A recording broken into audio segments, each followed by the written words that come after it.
Welcome back for a new top 5 list. This time we are checking out, in my opinion, 5 must-play games for the Sega Dreamcast. So with that said, and I will be doing one more of these for the Dreamcast, but it will be exclusively on fighting games, as the Dreamcast is a fighting game powerhouse. So with that said, the first up of the 5 I consider must-play, and consider these recommendations. And 4 out of 5 of these games are relatively affordable. With that said, first up, and by the way, the music in the background playing is from one of the games here. First up, coming at number 5, we have Crazy Taxi, of course, from Sega themselves. This game would be the game that would introduce me to my second favorite punk band of all time.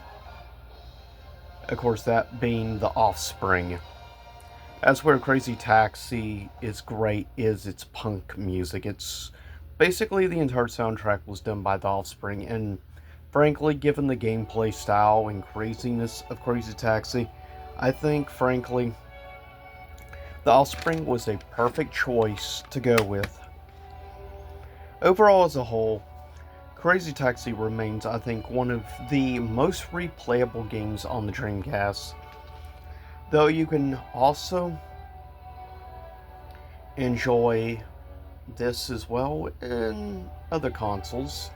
Though I'd say, still, nothing beats the original playing it on Dreamcast. There's just something special about Crazy Taxi 1 as a whole. Just the Offspring music flowing through the game, just making you really just having fun.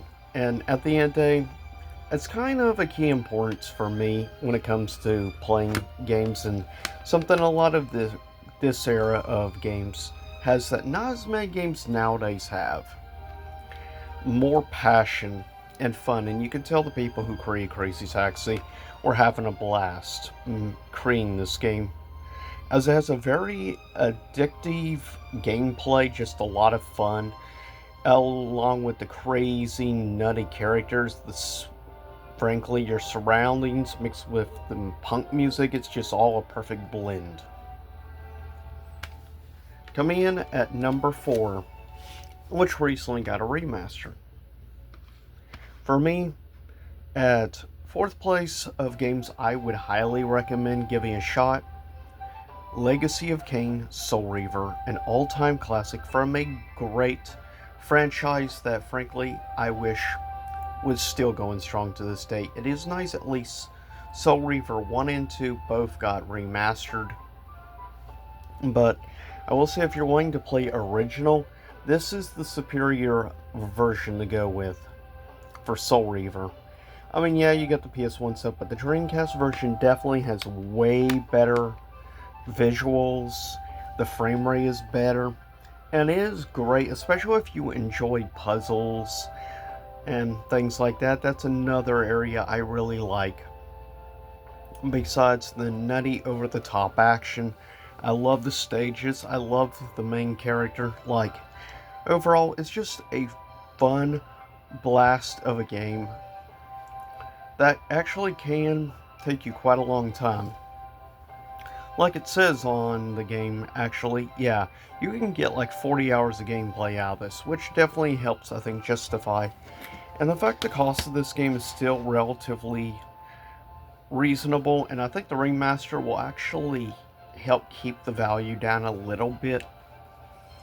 But still, it is an incredible game done by Eidos Interactive along with Crystal Dynamics, or modern day, you might as well just say Square, since they own Eidos. But still, if you ever get a shot to try out Legacy of Kain, or if you get a chance when it goes on sale or something, pick up the HD collection for modern platforms. But if you're wanting an authentic way, this is the best way to experience the very first game.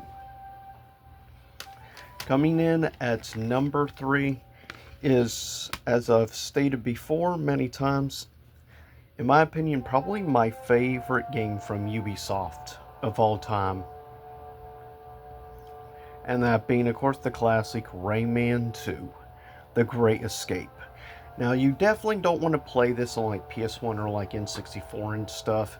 Those are very inferior versions. The only legit great version of Rayman 2 remains the Dreamcast, because since it could handle obviously more overall performance, I mean, this game runs at a rock solid 60 frames per second, which even modern gaming now has issues sometimes running at 60 frames. The fact so many games on the Dreamcast ran at perfect 60 frames is kind of nuts.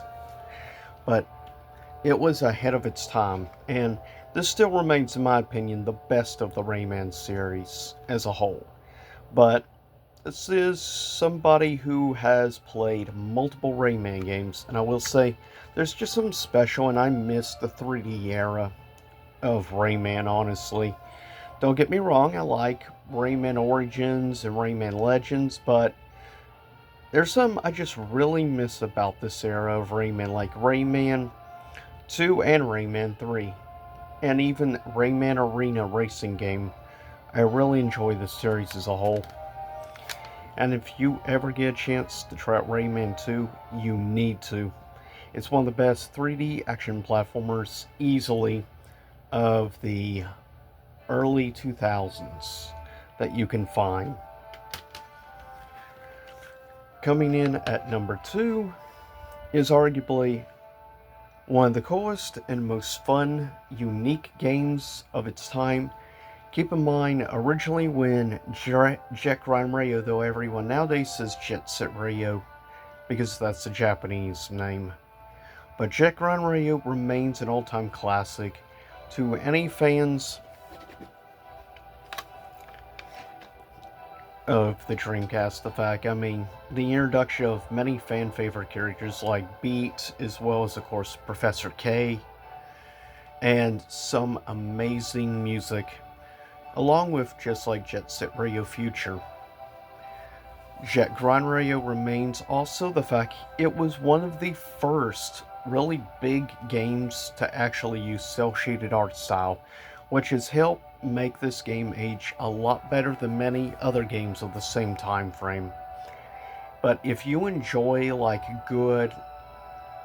just good flowing music to do tagging with, while grinding like railways, grinding up buildings or like light poles and stuff, and you just want crazy over the top action but lots of fun and addictive gameplay with frankly an awesome art style, you can't go wrong with Jet Run Radio. Still remains, I think, one of the pinnacle games of the 6th generation of the late 90s, early 2000s.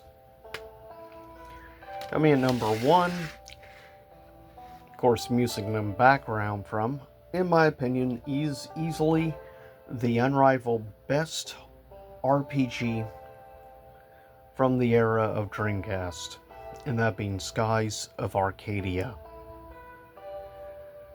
Skies of Arcadia is a true all-time classic RPG from Japan.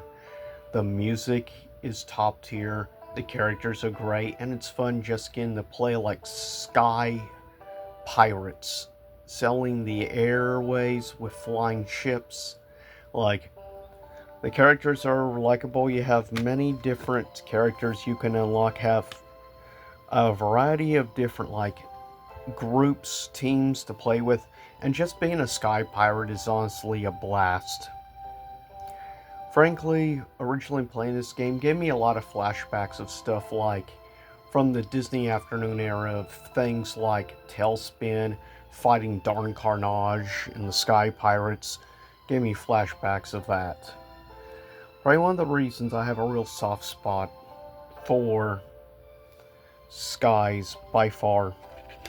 The fact the gameplay is great, the characters are great. The game, for the time period, I think it still looks pretty decent.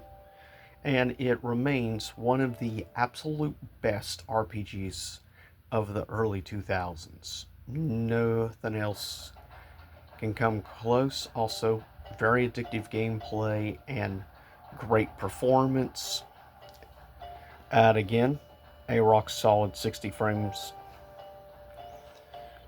But frankly, it is a must play if you are an RPG enthusiast.